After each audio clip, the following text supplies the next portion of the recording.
낸시 펠로시 미 하원 의장이 우리 시간으로 11시 반쯤 대만에 도착합니다. 25년 만에 미 하원 의장 방문인데 중국은 전투기를 출격시키는 등 무력 시위를 하고 미국도 대비에 나서면서 군사적 긴장감이 최고조에 달하고 있습니다. 지난달 물가 상승률이 6.3%를 기록했습니다. 두 달 연속 6%대는 외환위기 이후 처음입니다. 국민의힘이 전국위원회 소집안을 처리하며 비대위 전환에 속도를 내고 있습니다.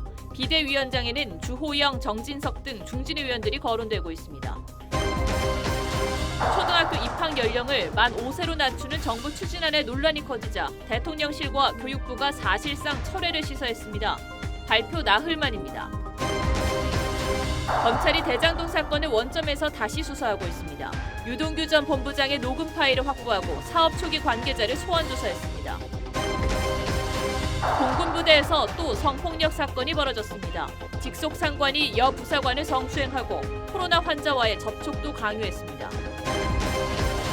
채팅 앱으로 처음 만난 여성을 흉기로 살해한 남성이 붙잡혔습니다.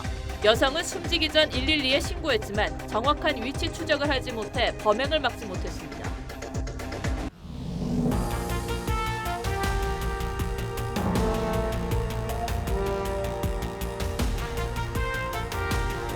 시청자 여러분 안녕하십니까? 뉴스9의 신동욱입니다. 낸시 펠로시 미 하원 의장이 약 2시간쯤 뒤에 대만에 도착합니다.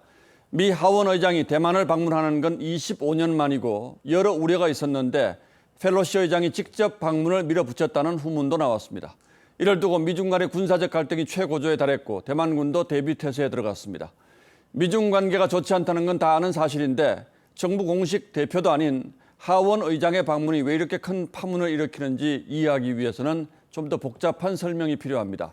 그리고 이 문제는 한반도 문제와도 결코 떼어서 생각할 수 없는 중요한 문제입니다. 그래서 오늘 뉴스9은 펠로시 미 하원 의장의 대만 관련 소식 먼저 살펴보고 잠시 뒤에 전문가의 의견도 직접 들어보도록 하겠습니다. 먼저 변재영 기자가 보도합니다.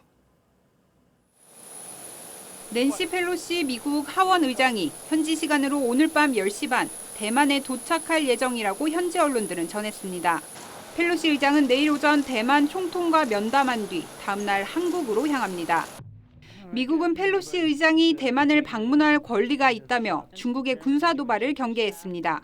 No reason for Beijing to turn a potential visit consistent with long-standing U.S. policy into some sort of crisis or conflict, or use it as a pretext to increase aggressive military activity. 하지만 중국은 전날부터 대만 방공 식별구역에 전투기 4대를 출격시켰고 예정이 없던 남중국해 군사훈련도 오늘부터 6일까지 진행하며 무력 시위를 이어가고 있습니다. 대만 해협 중간선 근처에 군함까지 배치하고 펠로시의 대만 방문을 거듭 경고했습니다. 我可以告诉你的是，美方必将为其损害中国主权安全利益承担责任，付出代价。 미국의 항공모함 타격단은 대만 해협에 집결했고 핵추진 항모 로널드 레이건호는 필리핀해에서 만약의 사태에 대비하고 있습니다. 군사적 긴장이 최고조에 달한 가운데 대만군도 대비태세를 격상했고 펠로시 의장 경호를 위해 수백 명의 보안 요원 등이 투입될 것으로 전해졌습니다. TV조선 변재영입니다. 중국은 그동안 대만을 하나의 독립된 국가로 보지 않는 이른바 하나의 중국 정책을 견지해 왔습니다. 때문에 다른 나라가 대만과 거래하는 것에 대해서는 극도로 예민한 거죠. 그런데 최근 미중 관계가 악화되면서 미국이 그 틈새로 끼어들었습니다. 펠로시 하원 의장의 대만 방문은 미국 정부의 반중국 노선을 의회가 지원한다는 의미가 있고 그래서 중국이 극도로 예민해진 겁니다. 미국은 한 발 더 나가 반도체 장비 중국 수출을 제한하는 방안도 검토하고 있습니다. 이 문제는 세계 최고의 경쟁력을 자랑하는 우리 반도체 업계에도 상당한 영향을 줄 수 있다고 합니다. 왜 그런지는 장혁수 기자가 취재했습니다. 중국의 반도체 굴기 대응에 나선 미국이 자국산 반도체 낸드 장비의 중국 수출 제한을 추진 중인 것으로 알려졌습니다.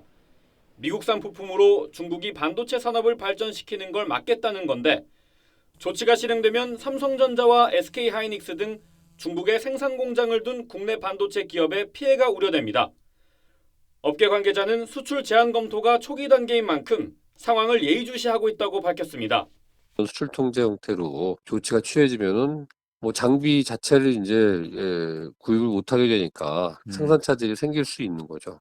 게다가 미국은 우리 돈 366조 원을 쏟아붓는 반도체 법안에 대통령 서명만 남겨둔 상황. We will return America to world leader status in semiconductor production and power American science and research for generations to come. 반도체 패권을 놓고 미중 갈등은 더 첨예해지고 있습니다. 该法案包含一些限制中美正常科技合作的条款，中方对此表示坚决反对。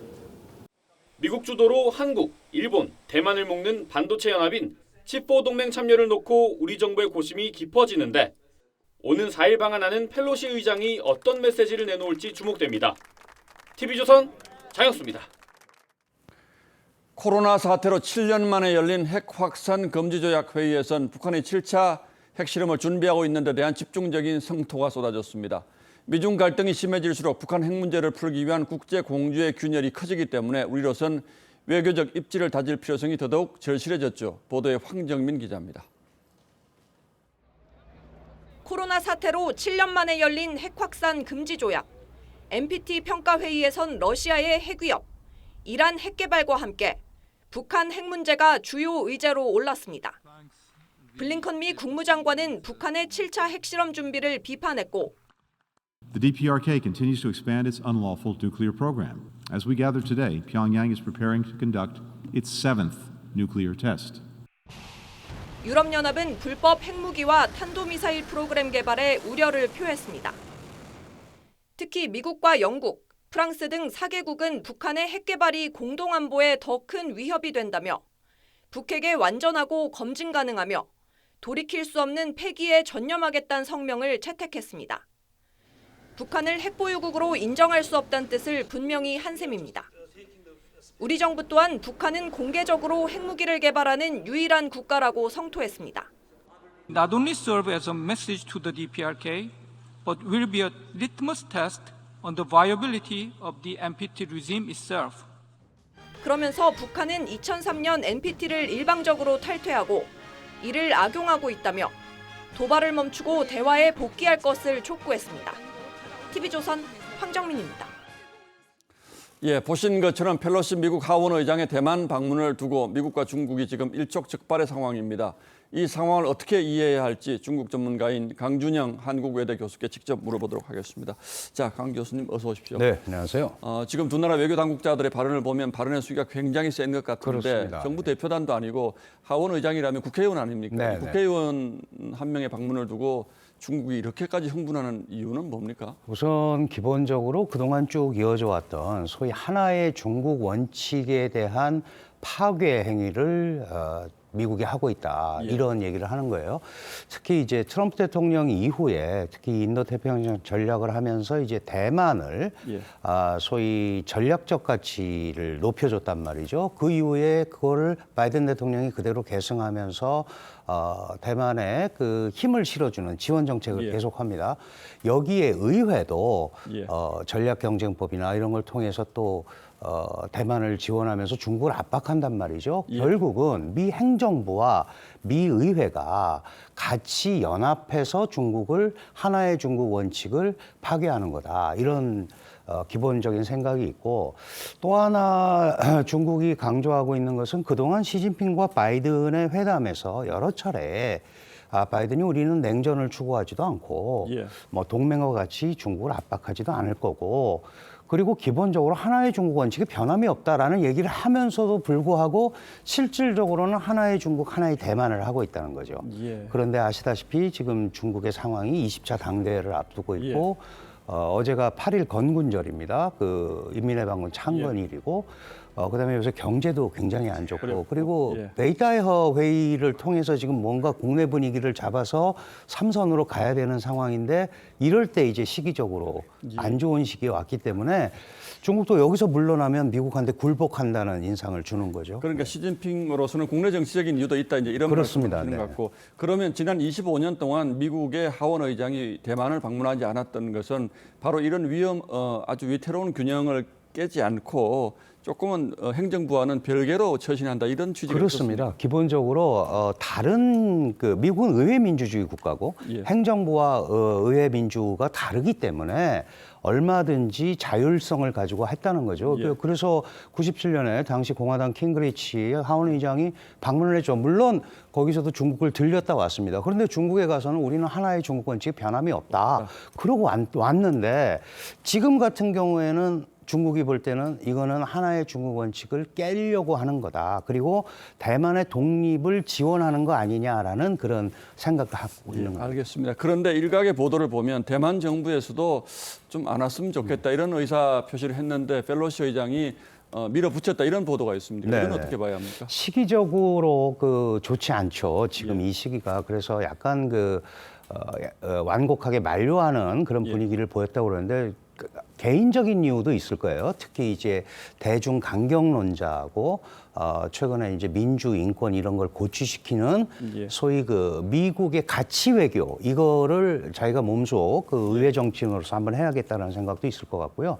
또 하나는 지금 중간 선거에서 민주당이 굉장히 위험한데 민주당의 수장으로서 뭔가 이 대중 압박을 강화함으로써 이걸 약간 반전을 하려는 그런 의도도 좀 있지 않나. 미국 내에도 이제 역시 이제 반중 정서가 지금 커지고 있으니까. 네. 그러니까 중국 정부로 시진핑으로서도 국내 정치적인 요인이 좀 있고 또 바이든이라든지 펠로시 의장으로서도 국내 정치적인 요인이 좀 있다. 이렇게 그렇다면 머무르는 시간이 길지는 않습니다. 그런데 총통 만나고 어떤 메시지를 낼 걸로 보십니까? 기본적으로 이번 아시아 순방에 이제 이유가 있죠. 민주, 자유, 그다음에 통치. 그러니까 뭔가 정상적인 국가들 간의 흐름을 만들겠다라는 게 이 펠로시 의장의 생각이란 말이죠. 그러면 그런 의미에서 대만은 민주, 자유를 신봉하는 국가란 말이죠. 그러니까 충분히 파트너가 될 수 있고 그런 의미에서 같이 나아가자 이런 얘기를 할 것이고요.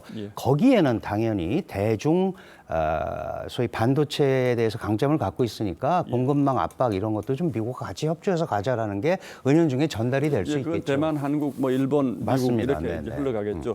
자, 좋습니다. 어쨌든 이제 우리 국내 문제, 우리 문제로 좀 돌아와 보면 어쨌든 우리로서는 북한 핵 문제가 지금 북한 핵실험을 또 한다고 그러니까 굉장히 심각한데 이렇게 되면 조금 중국과 미국이 계속 이렇게 갈등을 야기하면 우리로서는 조금 저는 상당히 불편하게 될 것 같다. 왜냐하면 이제 1순위에서 아무래도 밀리지 않겠습니까? 북핵 문제가.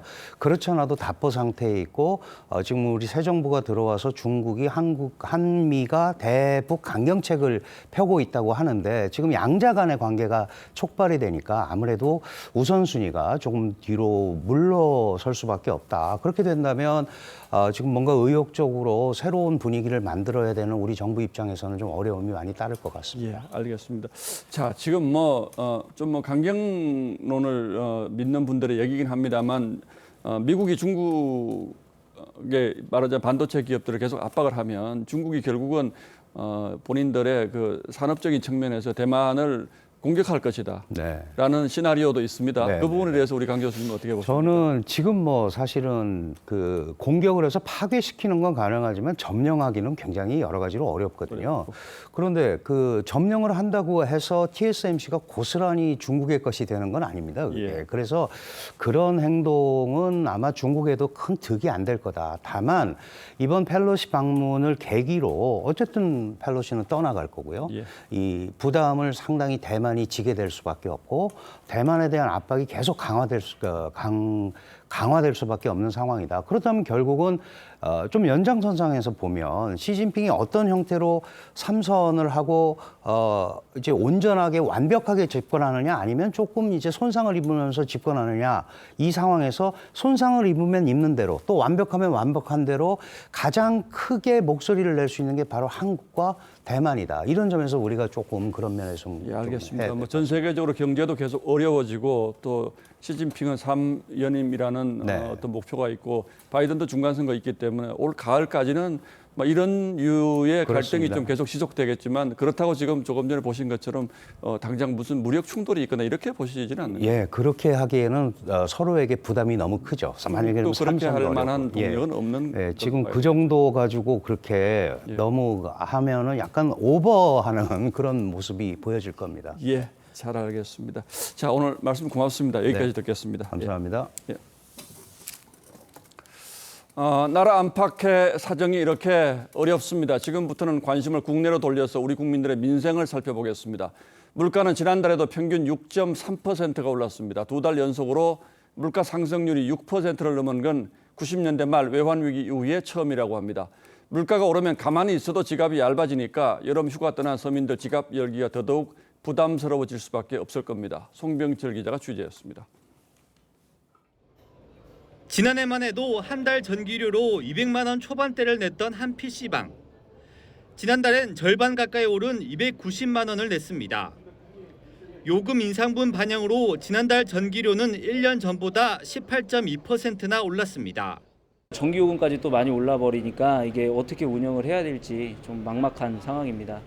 지난달 물가 상승률은 6.3%. IMF 외환위기이던 1998년 11월에 6.8% 이후 최고치입니다.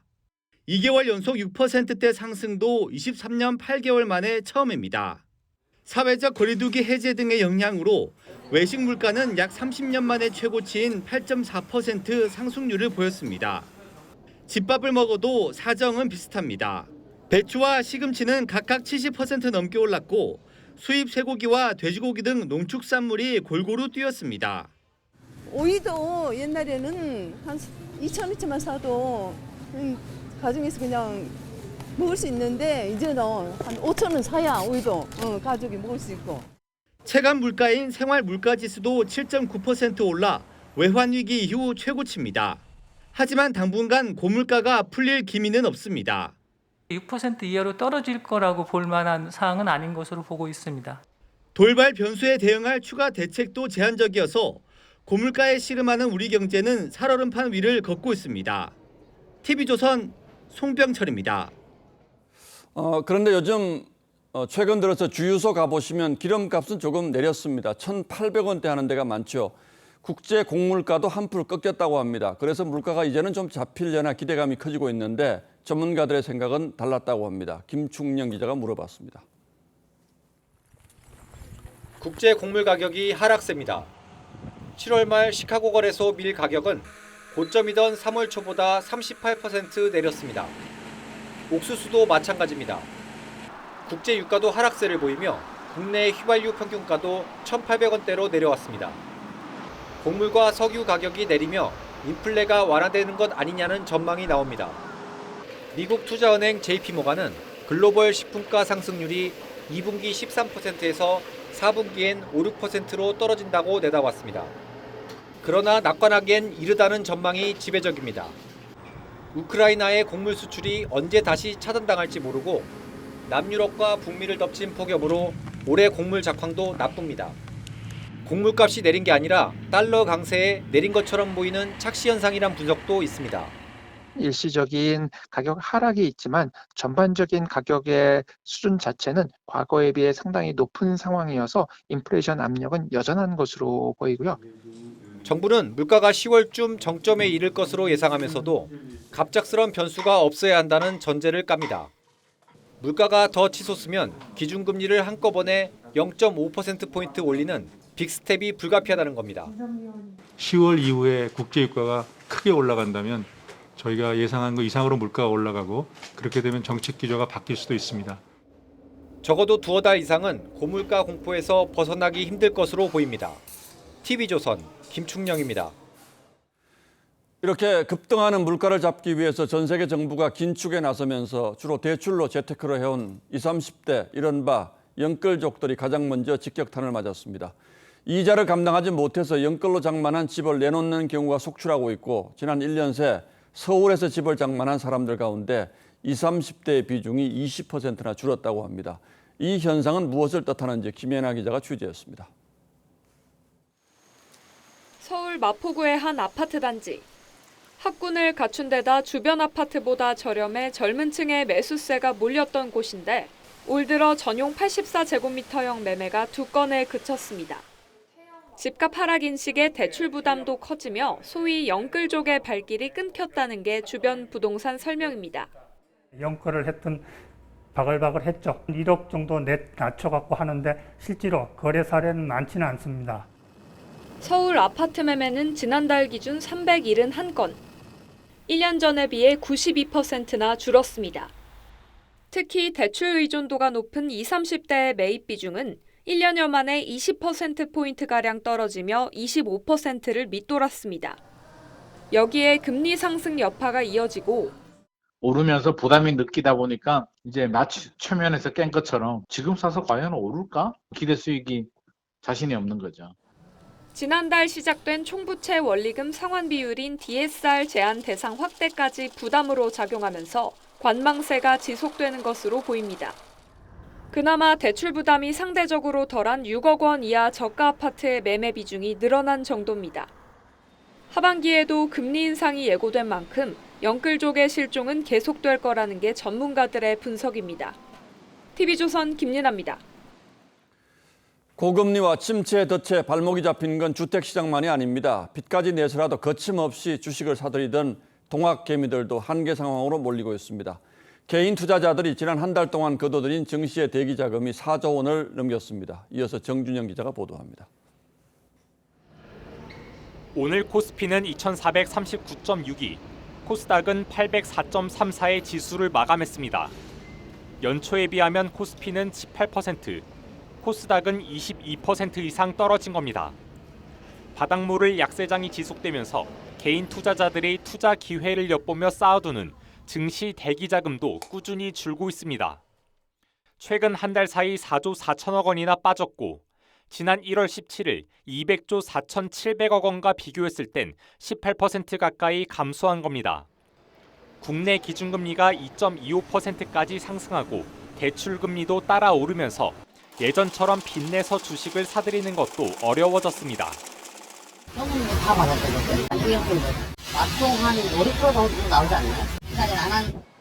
경기 침체의 심화 우려와 달러 가치의 지속적 상승도 이른바 동학개미들이 증시에서 떠나는 요인으로 꼽힙니다. 금리 상승기니까 위험 자산인 주식시장에서 자금들이 빠져나와서 예적금이나 또는 채권 투자로 갈아타는 자금들이 많아진다는. 기준금리의 하반기 인상이 사실상 예고된 상황에서 국내 증시의 반등 탄력은 당분간 찾기 어려울 거란 전망입니다. TV조선 정준영입니다. 어제 의원총회를 통해서 비대위 체제로 전환하기로 한 국민의힘이 위기 수습의 속도를 내고 있습니다. 오늘은 비대위 전환을 위한 전국위원회 소집 안건이 처리됐고 이 속도라면 다음 주 초 비대위의 윤곽이 드러날 걸로 보입니다. 비대위원장으로는 오선의 주호영, 정진석 의원이 유력하게 거론되고 있습니다. 김태훈 기자가 취재했습니다. 오늘 긴급 최고위원회에는 권성동 원내대표와 성일종 정책위 의장, 그리고 사퇴 절차를 밟고 있는 배현진, 윤영석 최고위원까지 모두 4명이 참석했습니다.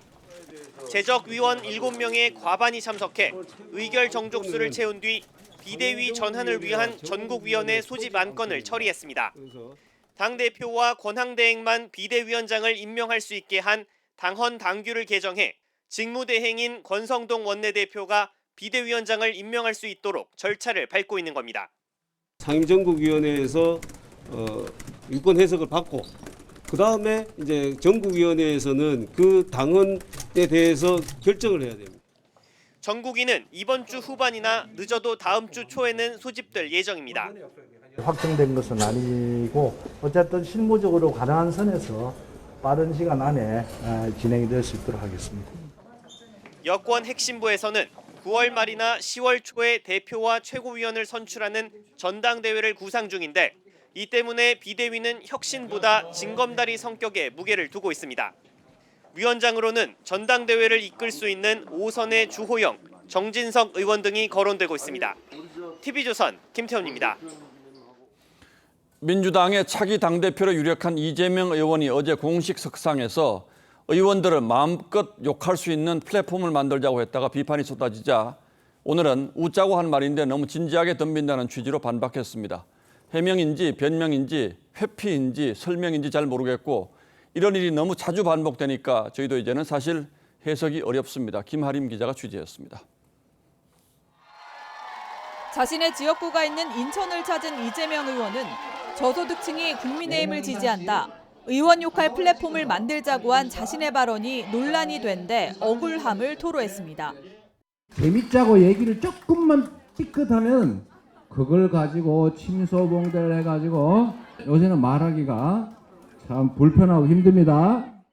그러면서 논란이 된 발언을 또 반복했습니다. 자신에게 피해를 주는 정치 세력에 투표하는 경우도 상당히 많이 있습니다. 그렇죠? 안타깝지만 현실이죠. 당내에선 비판이 쏟아졌습니다. 당권 경쟁자인 박용진 의원은 이재명의 남탄 노선이라고 지적했고 해명이 늘 똑같아요. 네. 발언 취지를 왜곡했다. 언론 탓이다. 그런 비판받아 마땅한 말씀들을 안 하시는 게. 조홍천 의원은 언론에서 지적하면 왜곡한다고 변명한다고 꼬집었습니다. 상대방이나 혹은 언론에서 지적하면 거두절미하고 발언의 취지를 왜곡한다. 이렇게 변명해요. 우상호 비대위원장도 부적절한 발언이라며 당대표가 되겠다는 분이 그런 발언을 하는 것은 오버한 것이라고 자제를 촉구했고 오선 중진 이상민 의원도 강성 지지자들의 편승하려는 얄팍한 행태라고 직격했습니다. 하지만 추미애 전 장관은 말꼬투리로 본질을 물타기에 생각을 마비시키는 정치는 필요 없다며 이 의원을 두둔했습니다. TV조선 김하림입니다. 검찰이 대장동 개발 의혹 사건 수사팀을 개편하고 원점에서 다시 들여다보고 있습니다. 유동규 전 본부장 등 핵심 피의자들의 녹음 파일을 분석하는 데 이어 사업 초기에 관여한 시행업자도 불러서 조사했습니다. 김보건 기자가 보도합니다. 검찰이 불러 조사한 사람은 대장동 초기 개발 사업자 이모 씨. 시행업자로 2008년 대장동 사업을 민간 개발로 추진하면서 대장동 4인방으로 불리는 남욱 변호사와 정모 회계사 등을 사업에 끌어들였습니다. 이재명 민주당 의원이 당시 성남시장에 당선된 이후 성남시 참여로 개발 방식이 바뀌자 자신의 지분을 4인방에 넘기고 사업에서 빠졌습니다. 검찰은 이 씨를 상대로 대장동 개발 초기 상황과 이 시장 당선 후의 변화 등을 확인했습니다. 검찰 관계자는 지난 수사에서 놓친 것이 있는지 천천히 들여다보고 있다고 설명했습니다. 검찰은 앞서 대장동 원주민들로부터 초기 사업자들의 목소리가 담긴 녹음 파일 10여 개도 확보해 분석 중입니다. 유동규 당시 성남시설관리공단 기획본부장과 남욱 변호사가 주민들에게 이재명 시장을 거론하며 사업을 설명하는 내용입니다. 그래서 말씀하실 수 있는 분은 이제 시장님밖에 안 계시고요. 이재명 시장이 되면 빨리빨리 바로바로 진행이 지금 될 텐데. 검찰은 대선 직전 이 시장의 측근이었던 정진상 씨를 비공개 소환하는 선에서 수사를 일단락했습니다. 하지만 새 정부 들어 수사팀을 전면 교체하고 재수사에 착수해 윗선 규명에 주력할 거란 전망이 나옵니다. TV조선 김보건입니다. 윤석열 대통령이 이번 달 입주하는 관저 보수 공사를 두고 특혜 논란이 불거졌습니다. 이 공사를 맡게 된 인테리어 업체가 논란의 중심인데요. 김건희 여사가 대표였던 코버나 콘텐츠를 후원한 업체라는 의혹이 나온 겁니다. 대통령실은 후원 업체도 아니고 검증도 철저히 했다고 해명했습니다. 이채연 기자가 자세히 설명하겠습니다. 서울 성동구에 있는 한 중소 인테리어 업체. 문은 굳게 닫혀 있고 인근 주민은 휴가 중인 것으로 안다고 했습니다. 요새는 안 보이는 것 같았어요. 이 업체는 지난 5월 수의 계약으로 12억 원 상당의 대통령 관저 내부 공사를 맡게 된 곳입니다. 논란은 이 업체가 김건희 여사가 운영했던 코바나 콘텐츠의 전시회들의 협찬사로 이름을 올린 부분입니다. 과거 김 여사 회사를 후원한 인연이 수의 계약에 영향을 준 게 아니냐는 겁니다.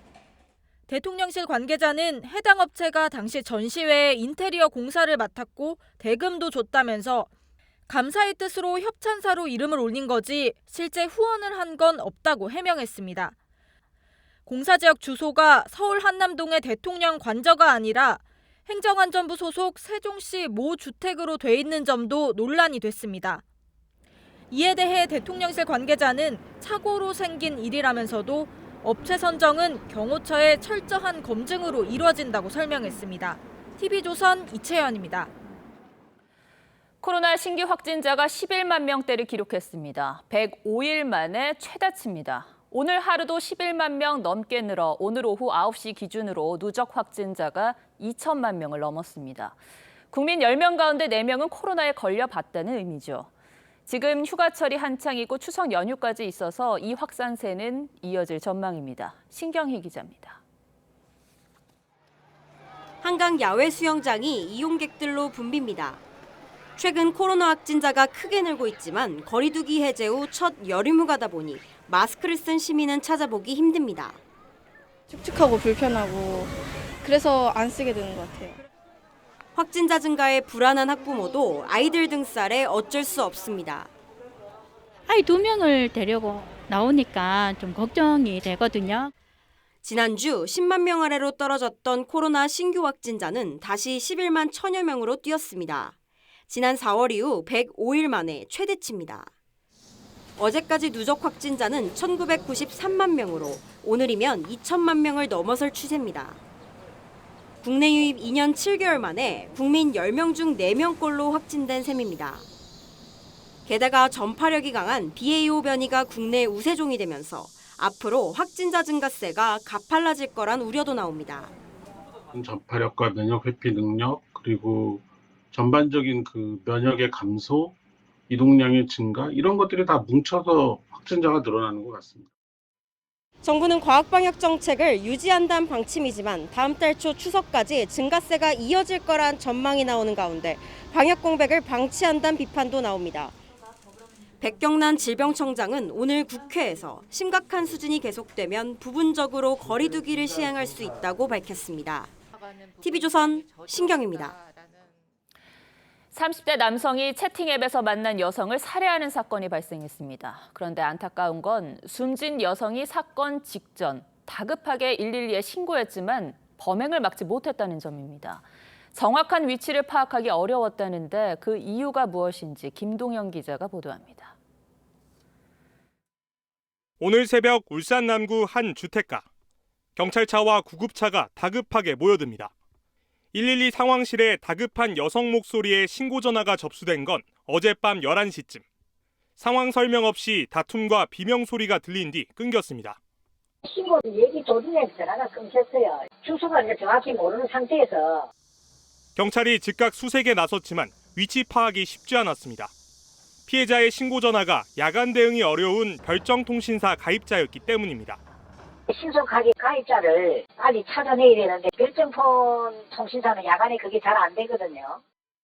경찰은 신고 전화 15분 뒤 신고 원룸 바로 앞까지 수색했지만 정확한 위치를 알지 못해 그대로 지나쳐야 했습니다. 결국 1시간 30분 뒤 30대 남성 A씨가 살인을 저질렀다고 인근 파출소에 자수하면서 사건의 전말이 드러났습니다. A씨는 만취 상태로 채팅 앱에서 처음 만난 30대 여성 B씨의 집을 찾아갔고 말다툼 도중에 살인을 저질렀다고 경찰에 진술했습니다. 경찰은 부검을 실시하는 한편 해당 남성의 구속영장을 신청할 방침입니다. TV조선 김동영입니다. 서울 아산병원에서 간호사가 근무 중에 뇌출혈로 쓰러지는 일이 있었습니다. 병원에서 쓰러졌으니 바로 응급실로 갔겠죠. 그런데 수술할 의사가 없어서 다른 병원으로 옮겨졌고 결국 숨지고 말았습니다. 내로라 하는 대형 종합병원에서 어떻게 이런 일이 있을 수 있는지 이해가 잘 되지 않습니다.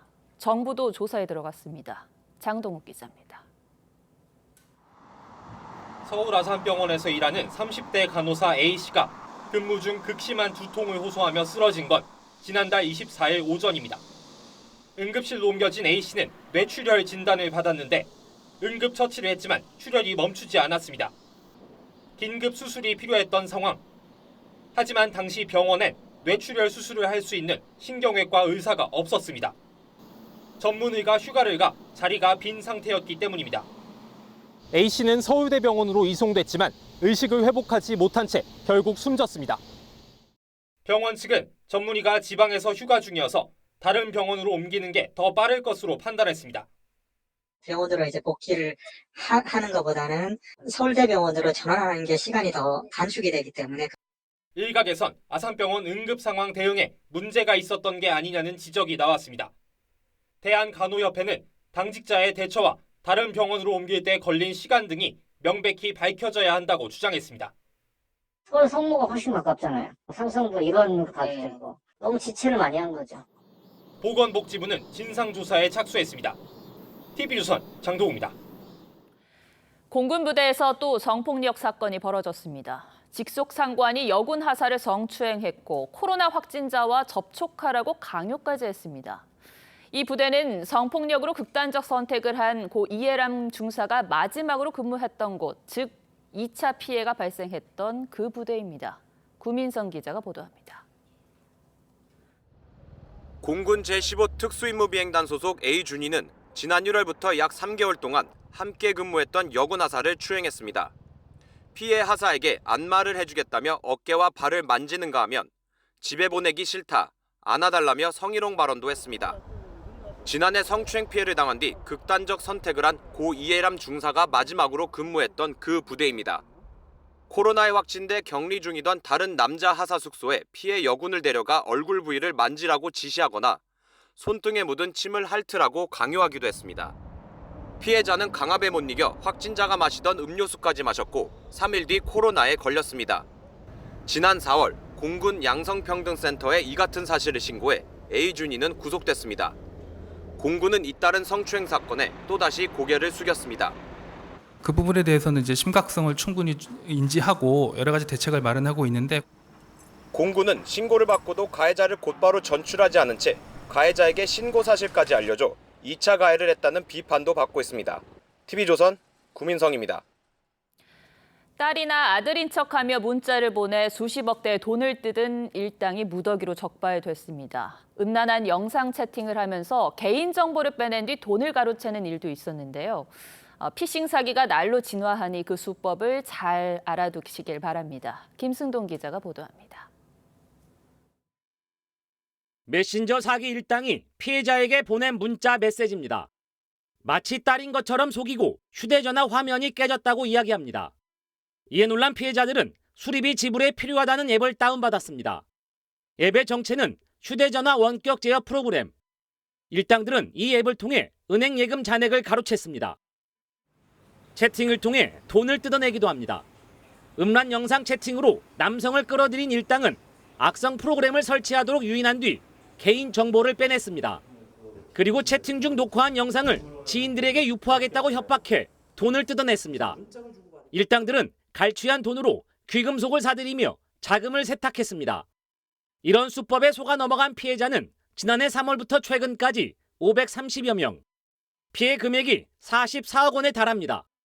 일부 피해자는 신분증을 보냈다가 수천만 원의 대출까지 떠안기도 했습니다. 메신저 피싱은 특이하게도 금융거래를 할 수 있기 때문에 예금을 해지를 한다든가 아니면 심지어는 대출도 일으킬 수 있습니다. 경찰은 메신저 피싱 조직원 등 129명을 붙잡아 이 가운데 35명을 구속했습니다. TV조선 김승돈입니다. 고속도로에서 25톤 탱크로리가 가드레일을 들이받고 전복돼 4명이 다쳤습니다. 다행히 큰 인명피해는 없었지만 이 넘어진 탱크로리가 3개 차로를 막으면서 4시간 넘게 교통이 마비됐습니다. 이승훈 기자입니다. 25톤 탱크로리가 옆으로 쓰러져 도로를 가로막았습니다. 갓길까지 3개 차선을 꽉 막으면서 뒤따르던 차량들은 도로 위에 줄줄이 멈춰섰습니다. 2차로 지나가던 트레일러가 가드레일 받고 1차로 지나가던 승용차하고 충돌해서 발생한 사고거든요. 오늘 아침 10시쯤 천안 논산고속도로 논산분기점 인근에서 20대 A씨가 몰던 25톤 탱크로리가 가드레일을 들이받고 전도돼 4명이 가볍게 다쳤습니다. 탱크로리가 뒤집히면서 사고 지점부터 논산분기점까지 4km 구간의 차량이 통제됐고 일대 교통은 4시간 넘게 마비됐습니다. 유입되는 차량들을 차단하고요. 차단이 완벽하게 됐을 때 역으로 우회를 줄. 경찰은 탱크로리 운전자가 졸음운전을 했는지 차량 제동 장치에 결함이 있었는지 여부를 조사 중입니다. TV조선 이승훈입니다. 초등학교 취학 연령을 만 5세로 낮추겠다고 한 지난 주말 교육부 발표를 오늘 대통령실이 나서서 사실상 철회했습니다. 휴가 중인 대통령의 결정에 따라서 국민이 싫어한다니 더 이상 밀어붙이지 않겠다는 취지로 해명했습니다. 그런데 그 설명을 듣고 나서도 왜 이런 일이 생겼는지는 속 시원히 이해가 되지는 않습니다. 윤수영 기자가 취재했습니다. 취학 연령을 만 5세로 낮추겠다는 교육부 발표에 학부모와 교원단체가 거세게 반발하자 결국 대통령실이 사퇴 수습에 나섰습니다. 안상훈 대통령실 사회수석은 윤 대통령이 교육부에 신속하게 공론화 추진을 지시했다며 아무리 좋은 개혁이라도 국민 뜻을 거스르고 갈 수는 없다고 밝혔습니다. 교육부가 신속하게 이에 관한 공론화를 추진하고 박순애 장관이 닷새 전 대통령에 보고했던 주요 정책을 윤 대통령이 휴가 중에 사실상 뒤집은 겁니다. 만취운전 이력이 드러나 여론의 질타를 받았던 박 장관은 원구성 지연으로 청문회 없이 장관에 임명됐습니다. 대통령실 관계자는 박 장관이 국정과제에도 없던 내용을 대통령에게 보고하겠다는 의지가 커서 당황스러웠다고 했습니다. 오늘에서야 뒤늦게 학부모들과 만난 박 장관도 사실상 철회 입장을 밝혔습니다. 정말로 이 정책이 아니라고 한다면 정책은 폐기될 수 있다고도 생각을 합니다. 노무현 정부 이래 역대 정부가 추진하다 여론의 반발에 접었던 정책을 박 장관이 무리하게 보고했다가 대통령에게 정치적 부담만 안겼다는 지적이 나옵니다. TV조선 윤수영입니다. 행정안전부 경찰국이 오늘 공식 출범했습니다. 경찰 제도 개선 논의가 시작된 지 석 달 만인데 경찰 내부의 집단 행동은 큰 불길이 잡혀가는 분위기지만 불씨가 완전히 꺼진 건 아닙니다. 법적 공방 가능성도 남아 있습니다. 보도에 전정훈 기자입니다. 이상민 행안부 장관이 신설 경찰국을 찾아 직원을 격려합니다. 화이팅 한번 해볼까요? 네, 다 같이 경찰국 화이팅! 화이팅! 네. 업무를 시작한 경찰국은 경찰 관련 주요 정책과 법령의 국무회의 상정과 총경 이상 경찰 공무원의 임용제청 권한을 행사합니다. 초대 경찰국장은 비경찰대 출신인 김순호 치안감이 맡았습니다. 국 직원 16명 가운데 경찰대 출신은 자치경찰 지원과장을 맡은 우지환 총경이 유일합니다. 경찰국 신설에 반발하는 움직임은 이어졌습니다.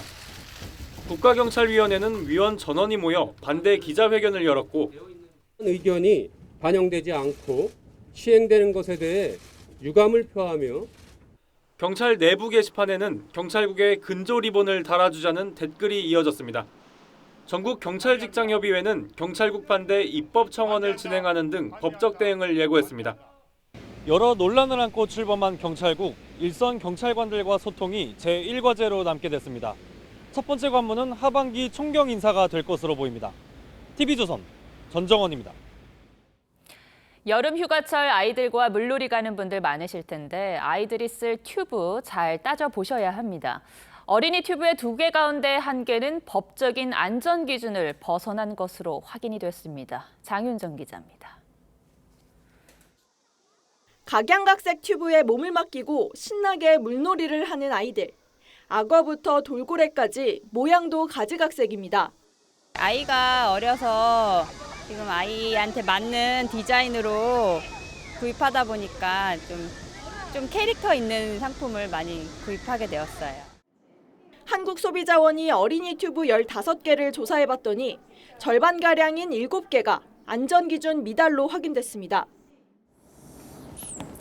이처럼 76cm가 넘는 제품은 안전을 위해 2개 이상의 독립된 공기실이 필요한데 이 제품은 공기실이 1개뿐입니다. 튜브 한쪽이 터졌을 경우 나머지 공기실이 부력을 유지해 사고를 방지하기 때문에 2개 이상 있어야 합니다. 사용 연령과 체중 표기가 미비한 제품도 안전기준 위반입니다. 적정한 사용 연령이라든지 아니면 사용 가능한 체중 범위를 맞지 않게 제품을 선택할 경우에는 또 안전사고 우려가 있기 때문에 KC 인증을 받지 않고도 인증 제품이라고 광고한 상품도 적발됐는데 소비자는 판매자의 말을 믿을 수밖에 없습니다. 뭐 KC 이런 거 있는데 저 같은 경우는 크게 신경을 안 써요. 왜요? 믿으니까. 안전하다고 먼저 느꼈어요. 믿을 수 있는 것 같아서. 한국소비자원은 아이의 연령과 체중에 맞는 제품을 선택하고 보호자와 함께 사용할 것을 당부했습니다. TV조선 장윤정입니다. 영화 속 컴퓨터 그래픽 작업은 가상세계를 다루는 SF 영화에나 사용할 것 같은데 이제는 그 범위가 훨씬 넓어졌다고 합니다. 해상에서 벌어지는 전투 장면을 물 없이 촬영하고 해외 배경도 모두 국내에서 찍는다고 합니다. 그래픽 기술이 어디까지 발전했는지 이루라 기자가 알아봤습니다. 1592년 한산도 앞바다. 용머리가 들이받은 외함대는 산산조각 부서지고 용의 입에서 나온 포가 바다 위 외선들을 초토화시킵니다. 지상 최고의 해상전 재현의 비밀은? 명량과는 다르게 한산은 바다에서 배를 띄우고 찍지 않았습니다. VFX, 이른바 CG를 이용한 시각 특수 효과 기술입니다. 3,000평에 이르는 평창 동계올림픽 세트장에 배 모형을 만들고 배우들이 연기를 시작하면 CG를 통해 한산도 앞바다 전투가 됩니다. 물 없이 찍는 거에 대한 장점을 최대한 살려보자는 게 촬영할 수 없는 앵글들이나 시원시원한 어떤 액션들을 좀 더 과감하게 연출하고 VFX 기술은 영화 승리 후 외계인과 같은 가상세계의 SF물뿐 아니라 해외 현지 촬영도 필요 없게 만들었습니다. 80년대에 미국, 태국이 배경으로 등장하는 이정재 감독의 데뷔작 헌트는 강원도 고성에서 찍은 작품입니다. 기술적인 측면에서는 사실 거의 대등한 수준에 올라와 있다고 생각하고요. 한국에서는 이제 다양한 시도들이 막 시작이 된 거라서 고도화된 기술이 국내 영화 장르의 다양화를 촉진시키고 있습니다. TV조선 이루라입니다.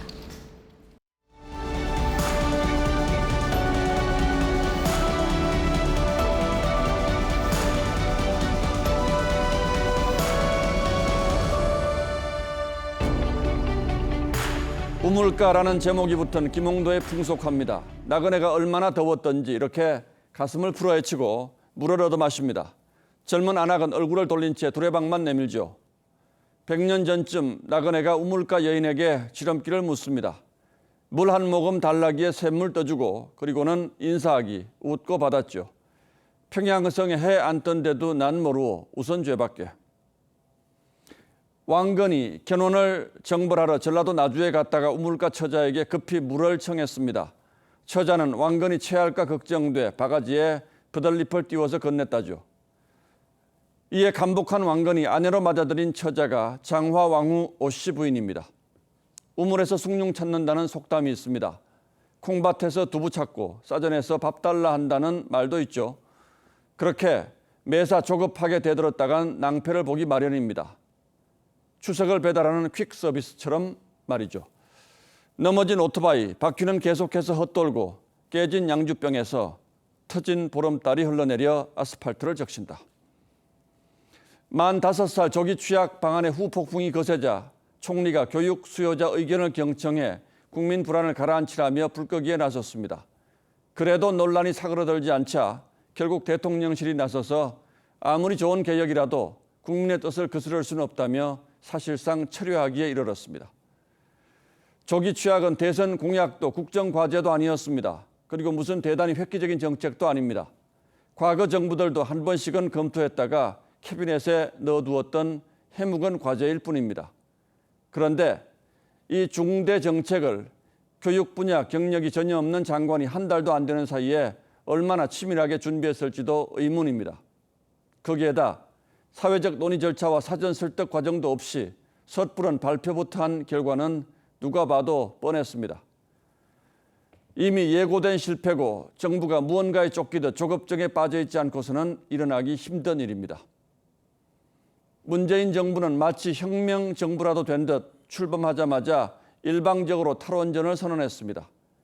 귀를 틀어막은 채 소득 주도 성장을 밀어붙였고 시장을 거스르는 부동산 정책으로 국민의 배척을 당했습니다. 그에 비하면 윤석열 정부는 아직 심각한 국정 실패가 있었던 것도 아닌데 석 달도 안 돼 총체적 위기에 빠졌습니다. 하루가 멀다 하고 납득하기 어려운 사건 사고들로 평지풍파를 일으킨 게 쌓이고 쌓인 겁니다. 그러면서도 말도 태도도 겸허하지가 않습니다. 속도를 늦췄다 세상이 넓어졌다는 시처럼 잠시 가속기에서 발을 떼고 숨을 고를 필요가 있습니다. 전열을 새로 가다듬고 추설러 신중하고 겸허하게 새 출발한다는 각오가 없다면 이 난국을 헤쳐가기가 쉽지 않아 보입니다. 8월 2일 앵커의 시선은 포들립부터 띄우시길이었습니다.